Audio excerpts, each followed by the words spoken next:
ओम श्री गणेशाय नमः। ओम श्री गणेशाय नमः। ओम श्री गणेशाय नमः। ओम नमः शिवाय। ओम नमः शिवाय। ओम नमः शिवाय। देवियों, सज्जनों, साथियों, दोस्तों, भक्तों, सभी को नमस्कार। कथा प्रारंभ करते हैं। आज हम कथा प्रारंभ करने जा रहे हैं कोटि रुद्र संहिता अष्टम खंड। इसमें आपको सुनाएंगे शिव जी के 12 लिंगों का वर्णन। तो कथा प्रारंभ करते हैं। हिमालय में केदारनाथ, सौराष्ट्र में सोमनाथ, उज्जैन में महाकाल, श्रीशैल पर मल्लिकार्जुन, ओंकार में परमेश्वर, डंकिनी में भीमाशंकर, काशी में विश्वनाथ, गोमती नदी के तट पर श्री त्र्यंबकेश्वर, सेतुबंध में रामेश्वर ज्योतिर्लिंग है। जो व्यक्ति प्रातःकाल उठकर प्रतिदिन इन लिंगों का स्मरण, पूजन या वंदना करते हैं, उनके सभी पाप समाप्त हो जाते हैं। इन ज्योतिर्लिंगों पर चढ़ाया नैवेद्य को खाने में कोई दोष नहीं होता, बल्कि प्रसाद भक्षण से सभी पाप भस्म हो जाते हैं। जो प्राणी इनमें से किसी एक का भी पूजन कर लेता है, वह पुनर्जन्म के चक्कर से बच जाता है। भगवान शिव के ज्योतिर्लिंगों की महिमा ब्रह्मा, विष्णु आदि देवताओं में से कोई भी नहीं कर सकता। अब इन लिंगों का उपलिंगों का वर्णन सुनिए। समुद्र तथा पृथ्वी के मिलाप वाले स्थान पर सोमेश्वर जी से उत्पन्न अन्नकेश नामक उपलिंग है, जो मल्लिकार्जुन से प्रकट हुआ। एक उपलिंग रुद्रेश्वर नाम से प्रसिद्ध है। वह भृगु कक्ष देश में संपूर्ण प्राणियों को सुख देने वाला है। नर्मदा नदी के तट पर महाकाल से देश उत्पन्न हुआ है। अहंकार से प्रकट हुआ कर्दमेश्वर शिवलिंग बिंदु सरोवर से प्रकट हुआ। यह सभी मनोरथों को पूर्ण करने वाला है। केदारेश्वर नाम के लिंग से भूतेश्वर उपलिंग प्रकट हुआ है। यह यमुना के किनारे स्थित है। इसका दर्शन पूजन करने से सभी पाप नष्ट हो जाते हैं। भीम शंकर से उत्पन्न लिंग से भीमेश्वर उपलिंग प्रकट हुआ है। यह सांध्य पर्वत पर विद्वान है। नागेश्वर का उपलिंग भूतेश्वर है। यह मल्लिका सरस्वती के तट पर स्थित है। यह सभी लिंग और उपलिंग पापनाशक और मनोरथ को पूर्ण करने वाले हैं। सूत जी ने मुनियों को बताया कि ब्रह्मा जी की नगरी में एक पर्वत है। ब्रह्मा जी ने वहाँ पर मतगंध नामक शिवलिंग की स्थापना की। यह लिंग सभी प्राणियों को संपत्ति देने वाला है। इसके पूर्व दिशा में मनुष्य को मनोरथों को पूरा करने वाला कोडिहा नाम का शिवलिंग है। पापनाशनी गोदावरी के तट पर पश्चिम दिशा में पाशुपति नाम का शिवलिंग है। वहाँ से दक्षिण की ओर लोक कल्याणकारी अत्रीश्वर शिवलिंग है, जो सती अनसुईया को आनंद प्रदान करने वाला है। ब्रह्मा जी के पुत्र अत्रि जी ने अपनी पत्नी अनसुईया के साथ यहाँ पर महान तप किया था। एक बार भारी अकाल पड़ गया। अन्न जल का अभाव हो गया। भूख प्यास से प्राणी मरने लगे। पेड़ सूख कर गिरने लगे। खाने के लिए कुछ भी नहीं रहा। अनसुईया ने अपने पति अत्रि जी से कहा, हे प्राणेश्वर, मुझसे अब इन प्राणियों का दुख सहन नहीं हो पा रहा है। इनके दुख दूर करने का कोई उपाय कीजिए।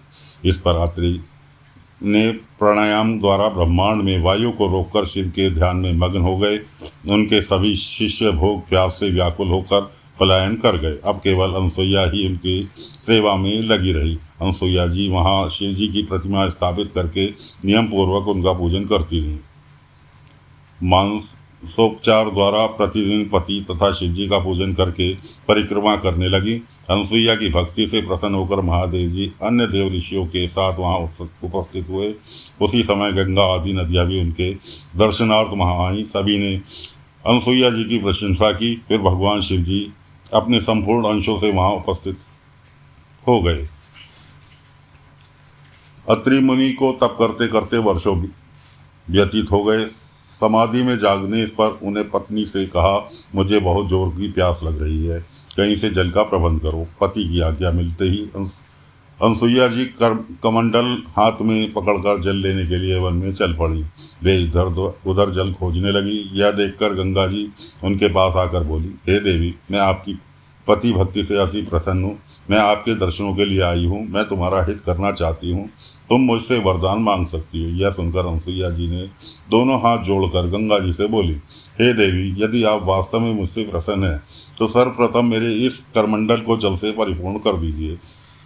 यह सुनकर गंगा जी अनसुईया से बोली, हे कल्याणी, आप पृथ्वी में एक गड्ढा खोदिए। अनसुईया ने पृथ्वी में एक गड्ढा खोदा उसमें और गंगा जी उसमें प्रवेश कर गईं। उस गड्ढे से गंगा जी की धारा बहने लगी। अनसुईया जी ने विस्मित होकर अपना कमंडल गंगा जल से भर लिया। फिर गंगा से बोली, जब तक मेरे पतिदेव अत्रि मुनि आपके दर्शन न कर लें तब तक आप कृपा इसी स्थान पर विराजमान रहें। अनसुईया जी ने अपने पति अत्रि मुनि को गंगा जल पिलाया। गंगा जल पीकर अत्रि मुनि बड़े प्रसन्न हुए। इसके बाद वे अनसुईया से कहने लगे, गंगा जी के दर्शन हेतु वहाँ पर आएँ। गंगा जी अपने तरंगों से लहराती हुई दिव्य दर्शन दे रही थी। महर्षि अत्रि ने धन्य धन्य कहकर उनकी स्तुति की। महर्षि अत्रि अनसुईया ने गंगा जल में स्नान किया। उसी समय गंगा जी की इच्छा पूर्ण हुई और दोनों से जाने की आज्ञा मांगी। यह सुनकर अनसुईया जी ने हाथ जोड़कर नम्रता पूर्वक कहा, हे देवी, यदि आप वास्तव में मुझसे प्रसन्न हैं तो मेरी अभिलाषा पूर्ण करें। आप इसी तपोवन में विराजें। आप यहीं स्थिर होकर यहीं से अपना प्रभाव चले। ऋषि अत्रि जी ने प्रार्थना की, हे देवी, हमारे तप में सहायक बनकर यहीं विराजमान रहें। उनकी प्रार्थना सुनकर गंगा जी ने अनसुईया से कहा, यदि आप मुझे यहाँ रखना चाहती हैं तो मेरी एक इच्छा पूर्ण करनी पड़ेगी। आपने अपने पतिदेव के लिए जो सर्वाचरण किया है उसमें 1 वर्ष का फल मेरे लिए अर्पण करें। अनसुईया ने गंगा जी की इच्छा पूर्ण कर दी। गंगा जी वहीं पर विराजमान हो गए। तभी भगवान शिव वहाँ प्रकट हुए। पति पत्नी दोनों ने विधि पूर्वक नम्रता से उनकी पूजा अर्चना और स्तुति करके बोले, हे प्रभु, आप यदि प्रसन्न हैं तो जगदम्बा पार्वती सहित यहीं पर निवास करने की कृपा करें। इस तपोवन में जो अकाल ग्रस्त है, वर्षा के द्वारा अन्नादि की उत्पत्ति होने लगे तथा चराचर समस्त जीवी सुखी हो जाएं। शिव जी ने प्रसन्न होकर तथास्तु कहकर अत्रीश्वर के नाम से संसार में प्रसिद्ध हुए। गंगा जी भी वहाँ पर मंदाकिनी नाम से रहकर प्रसिद्ध हुई। उसी कुंड में गंगा की धारा प्रभावित होने लगी। अत्रि मुनि का आश्रम सदैव के लिए हरा भरा हो गया। सभी ऋषि लौट आए और वहीं पर रहने लगे। कालांतर पर्वत पर नीलकंठेश्वर नामक शिवलिंग है जो भक्तों के लिए कल्याणकारी है। वहाँ पर एक सुंदर कुंड है, उसमें सभी पाप भस्म हो जाते हैं। मुक्ति तो उसमें स्नान करने वाले के अधीन हो जाती है। रेवा नदी के किनारे सदाशिव के असंख्य शिवलिंग स्थापित हैं। उसमें से मुख्य मुख्य लिंगों की महिमा का वर्णन करता हूँ। यहाँ एक आत्रेश्वर नाम का ज्योतिर्लिंग है। यह संपूर्ण पापों का नाश करने वाला है। यहाँ पर परमेश्वर और सिद्धेश्वर नाम के 2 और शिवलिंग विद्यमान हैं। पवित्र रेवा नदी के तट पर तीक्षोश्वर, रामेश्वर, पुंडकेश्वर और मंडेश्वर नाम के 4 शिवलिंग हैं और भी हैं। इसी तरह नर्मदा नदी के तट पर धुंधरेश्वर, ललेश्वर, कुंभेश्वर, सोमेश्वर, नीलकंठेश्वर, मंगलेश्वर आदि शिवलिंग है। वहाँ नंदिकेश्वर महादेव तो अनगिनत हत्याओं के पाप को नाश कर भक्ति से सभी कामनाओं को पूरी करते हैं। वहाँ पर महावीर जी द्वारा स्थापित कपीश्वर लिंग भी स्थापित है। यह लिंग भी अनंत फल का दाता है। ऋषियों ने सूत जी से कहा, हमें नंदिकेश्वर शिवलिंग की महिमा का विस्तार समझाइए। सूत जी बोले, रेवा नदी के तट पर 4 वर्णों के द्वारा सेवित एक कर्णिका नगरी है। वहाँ पर एक ब्राह्मण का निवास था। उनके 2 पुत्र थे। वृद्धावस्था में अपनी पत्नी को पुत्रों के पास छोड़कर वह काशी में रहकर तपस्या करने लगा। समय आने पर उनकी मृत्यु हो गई। उसके पुत्रों ने उनकी विधि पूर्वक अंत्येष्टि संस्कार एवं श्राद्ध पिंडदान आदि किए।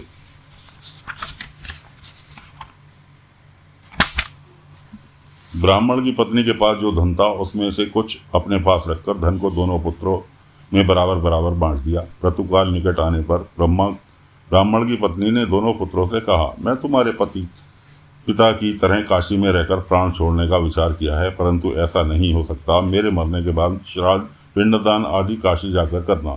मेरी अस्थियों को भी काशी जाकर गंगा में प्रभावित कर देना। उसके सुबाद नामक पुत्र ने माता को विश्वास दिलाया, जैसा आप चाहती हैं वैसा ही होगा। बेटे किससे आश्वासन की बात सुनकर शिव जी का ध्यान करती हुई ब्राह्मण की पत्नी शिवलोक को प्राप्त हो गई। यह देखकर दोनों पुत्र शोकाकुल होकर रोने लगे। सभी कुटुंबी व पड़ोसी वहाँ एकत्र हो गए। पुत्रों ने अपनी माता का अंतिम संस्कार किया तथा एक पुत्र सुबाद ने माता की इच्छा अनुसार उनकी अंत्येष्टियाँ काशी ले जाकर गंगा नदी में प्रभावित कर दी तथा वहाँ पिंडदान व श्राद्ध आदि किए। मार्ग में सुबाद ने 20 योजन मार्ग तय करके सूर्यास्त के समय एक ब्राह्मण के घर रात्रि विश्राम किया। रात उठकर संध्या वंदन तथा पूजा की। रास्ते में थकान न उतरने के कारण उसने अपने अनुचर के साथ यह दिन भी वहीं व्यतीत किया। रात्रि आने पर एक अद्भुत घटना हो गई। उसी घर का स्वामी उस दिन शाम के समय कहीं बाहर जाने को तैयार हुआ तो उसे याद आया कि आज मैंने गाय का दूध नहीं दुहा है। इस पर वह अपनी पत्नी से बोला, दूध निकालने के लिए बर्तन लाओ और खूंटे से बछड़ा खोलो। यह सुनकर से ही उसने पति को दूध निकालने के लिए बर्तन दिया और बछड़ा खोलकर गाय के पास ले आई। कहीं बछड़ा अधिक दूध न पी ले, यह सोचकर बछड़े को गाय के थनों से हटा दिया। इससे बछड़ा खूब उछलने कूदने लगा। ब्राह्मण के अत्यधिक रोकने के प्रयत्न करने पर भी उसके पाँव में ठोकर लग गई। इस पर ब्राह्मण ने बछड़े को मारपीट कर दूध निकाला और अपने कार्य के लिए चल पड़ा। गाय बछड़े के लिए बहुत दुखी थी, वह रंभा रही थी। यह देखकर बछड़े ने माता को धैर्य बंधाते हुए कहा, तुम रो मत, धैर्य रखो, यह सब कर्मों का खेल है। जो जैसा करता है वैसा ही फल पाता है। मुझ निरपराध को मारने का फल इसे अवश्य मिलेगा। बछड़े की बात सुनकर गाय शोकाकुल होकर बोली, मैं बड़ी हतभागिनी हूँ, मुझे तभी शांति मिलेगी जब मैं यह इस ब्राह्मण से बदला ले लूँगी। मेरी इस तरह यह भी दुख भोगेगा। बछड़ा कहने लगा, हम अपने पूर्व जन्मों के पापों का फल भोग रहे हैं। जो पशु बनकर यहाँ तरह तरह के फल भोग रहे हैं, अब यदि इस जन्म में इस ब्राह्मण को मारोगी तो पाप लगेगा। यह ब्राह्मण हत्या तो महापापों में आती है। इसलिए माता जी, आप धैर्य धारण कर शुभ कर्म करो, पाप कर्म में प्रवृत्त न हो। बछड़े की बात सुनकर गाय बोली, हे पुत्र, तुम मुझे ज्ञान की बातें समझा रहे हो, तुम्हारा कथन सत्य है, परंतु गाय को सताने का भी ब्राह्मण को दंड मिलना चाहिए। मैं प्रातकाल होते ही इसका नाश कर दूंगी। ब्रह्म हत्या के पाप को भी दूर करने का मैं उपाय जानती हूँ। मैं वहाँ जाकर ब्रह्म हत्या का भी निवारण कर लूँगी। यह सुनकर बछड़ा शांत हो गया। इधर ब्राह्मण जो अपने माता पिता की अस्थियों को काशी ले जाने वाला था, वह गाय और बछड़े का संवाद सुन रहा था। उसने सोचा कि मैं प्रातकाल देखूंगा कि गाय किस प्रकार ब्राह्मण से बदला लेती है तथा किस प्रकार स्वर्ग या नरक लोक में जाकर ब्रह्म हत्या के पाप को दूर करेगी।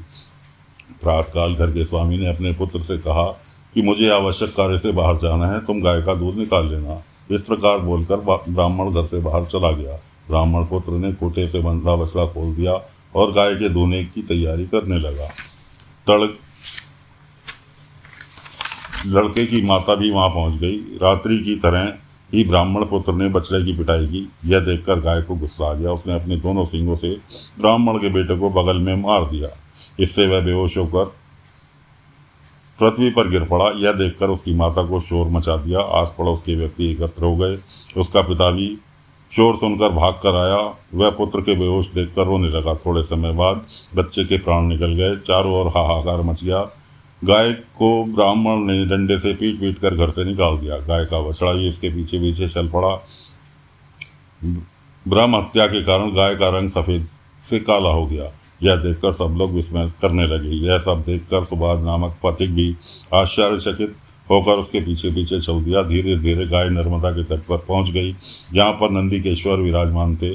गाय नर्मदा के जल में घुस गई। उसने जल से कई गोते लगाए। उसका काला रंग धुलकर फिर से सफ़ेद रंग की हो गई। सुबाद गाय के रंग के बदले आश्चर्यचकित रह गया।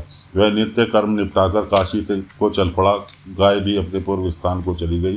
काशी के लिए जाते समय सुबाद को रास्ते में एक सुंदरी सर्व अलंकारों से सज्जित मिली। वह मंद मंद मुस्कुराती हुई सुबाद के पास आकर बोली, हे मान्यवर, आप अत्यंत खुश दिखाई दे रहे हैं। आप कहाँ से आ रहे हैं और कहाँ जा रहे हैं? सुबाद ने उसे अपना सारा हाल बता दिया।